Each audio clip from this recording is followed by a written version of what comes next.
অনেক সময় দেখবেন অনেক মানুষ অনেকজনকে ছোট করে কথা বলে। অনেক মানুষ দেখবেন কথায় বার্তায় কাজে আকার ইঙ্গিতে অনেকজনকে ছোট করে কথা বলে। আমরা মনে করি উনি ওনাকে অপমান করছে। আমি শ্রদ্ধার সাথে একটা কথা বলি, মনে রাখবেন, সম্মান দেওয়ার জন্য তার কাছে আগে সম্মান থাকতে হয়।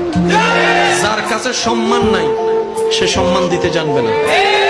যার কাছে সম্মান দেওয়ার মতো সুন্দর একটা মন নাই সে কখনো সম্মান দিতে জানবে না। তো কাউকে যদি দেখেন আপনাকে অপমান করছে, আপনি বুঝে নিবেন তার কাছে দেওয়ার মতো সম্মান, বুঝার মতো সুন্দর মন, মাফ করার মতো বড় অন্তর। ব্যর্থতা তার, ব্যর্থতা আপনার নয়। তো কারো কাছ থেকে অপমানিত হলে মন ছোট করবেন না।